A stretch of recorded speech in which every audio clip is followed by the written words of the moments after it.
Assalamu alaikum everyone, welcome to SOE Studios. Today we will be interviewing a renowned celebrity who has an extensive viewership around the globe. He's an architect by profession but an intellectual by passion. He keeps within himself commendable knowledge on religion and spirituality. He has designed many great architectural monuments in Pakistan, such as the Telenor Tower in Lahore, the DPS school system in Gujranwala, the Jamia Masjid project, and much more. Yes, you may have guessed it right. Our guest for today is Sir Syed Bilal Qutab. Assalamu alaikum, sir. Walaikum assalam. Welcome to SOE Studios. How have you been, sir? Alhamdulillah, I'm good.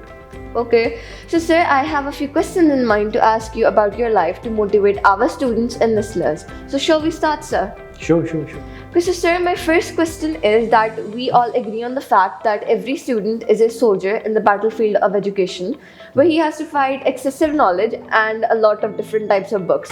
I want to know how you face the battle of education. I've faced the battle of education with poverty, no resources, and always trying to survive. I've never been able to pay my fees ever since even in school. The first tuition that I started was when I was in class 8th. And I started teaching my own class fellow. And I used to go there in the afternoon so that after teaching, the mother of that boy can also give me some food to eat. But all these things have never actually compelled me to have a hang up. They've always been an encouragement for me that I need to bring the peace within, with my own self, and with dignity and honor. I think this is one thing that the students are missing today. They are relying on the resources of the schools and the parents rather than relying on the resources that they have within. That is what is going to make them a soldier, not otherwise. So sir, I mean, looking at you nowadays, I did not know you belong from that kind of background, but that's very nice to know, and that's very motivating for myself as well. So sir, I also read that you were engaged in a few teaching activities in Boston. I want to know about your experience there. My entire family, except for myself, they live in Worcester, which is about half an hour drive from Boston. Boston State University had been a very favorable institution for me for providing me my master's in project management. The difference that I found over there and being a student of NCA and UET Lahore, the difference was that students there are extremely serious on what they want to do. Unlike us, we are half sure and half of us are actually doing a favor to the parents that we are in the university and now we have to do something. But students over there are well equipped actually to an extent of that when they come to the class, they are more aware of the subject that the teacher has to teach than the teacher himself or herself. That made me shiver a lot, that I have to prepare myself before going to the class, because most of the students that I had in my class at an encounter, because it's an international university, they were either Chinese, Japanese, Malayan, Indians, and very few Pakistanis. And I think the worst student that I have found there were the Pakistani students. They wanted things to be done rather than making things do. So you're saying that the people outside are more passionate than Pakistani people nowadays? I think they're more humble. They're more humble. They know how the dollar is earned and how the dollar is to be spent. The people who had come from Pakistan in Boston or any other university, they come from very rich families. They don't have any issue in spending. But at the same time, they never become a high achiever at the same time. When I say high achiever, I don't really mean that they should have 3.9 GP or 4 straight away. But what I think is that they should have the ability of developing a better intellect so that when they go back to the society, they can contribute something much wiser. Okay. So sir, your educational background seems to be a bit disturbed, but mashallah, look at how successful you've become. So sir, I want to know, you're a master, you created masterpieces, you designed masterpieces. In Lahore, you can see your buildings, they're like one of the most beautiful found in Pakistan. So I want to know where you got the idea of those masterpieces. Aisha, actually, you see, architecture has never fascinated me at all, nor it does now. I don't think designing a monument or a building can satisfy your intellectual soul. It is just a design, but you have to run your kitchen. If you don't have a kitchen substance in your house, it will be very difficult for you to play intellectual. So I wanted to play intellectual. So I needed to have some sort of a source of income which makes my kitchen go. Still, even today, my father affords half of the money that I spend at home. But being an architect, that's a source of income that I generate. But my actual achievement, I think, is that I can come up with a reference from Quran or Hadith when anyone puts any question to me, and I challenge them that you cannot ask me a question which the Prophet of Allah has not already answered. Okay, so sir, my next question from you is that you studied architecture, you've made so many monuments. I want to know what had lit up the spark inside of you to choose to be an intellectual. I think that is a journey that everyone does take within, that what you want to be. Ever since I was in school, I always wanted to figure out if there is a God. So that was a question that I used to ask myself. And because if there is a God, it's only then that I'm bound. If there is no God, then I have a total freedom. So I wanted to decide between if I'm a totally free person or I'm not a totally free person. So in between came architecture. It was okay for me. I was never interested in it, but I just did it as a job.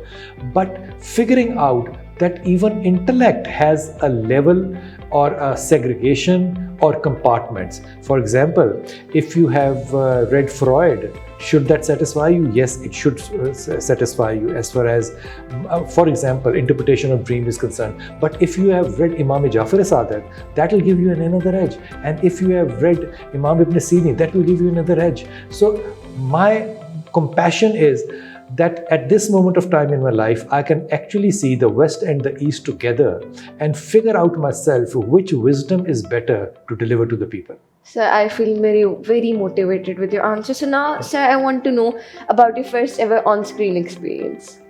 I actually don't remember. You don't remember? I don't remember. Okay. Absolutely. So, sir, I never wanted to be on a screen. I think the people like me, or if I see myself as a person being in media, I just let flow. Like one of the Imams, Imam Abu Hanifa, said a very brilliant thing. He said that never try to live your life against the water. If the life is like a river, you better become a boat and flow with the water rather than flow against the water. So that power of water is actually the will of Allah. So if you let your boat go, the water will never drown you, but the mercy will be of the water, not yours.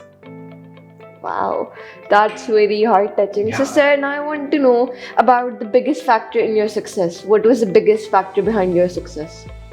One, I don't find myself that successful. Two, I do find myself influential, but that also brings a lot of responsibility. You can't make mistakes. Mm-hmm. You can't have a loose talk. Okay. You can't throw your heart out everywhere. You have to be decent and come up to the expectation of the people. That is what, when I figure out that the life of Prophet inside the Hujra of Hazrat Aisha was different than compared to what his life was when he was in the battlefield. It was different when he was with the Sahaba Ikram. So these are phases and shades of life. The life that I find myself is, I don't see it as a success. I see it as a responsibility that God has probably figured that I should do on behalf of Allah's will. Okay. Wow, sir. So now I want to add, moving on to some of the last questions, I want to ask you, as you recently crossed 1.8 million followers on Facebook. Really? Yes. What's your most asked question? Actually, you'll be astonished. I don't run my Facebook. Huh?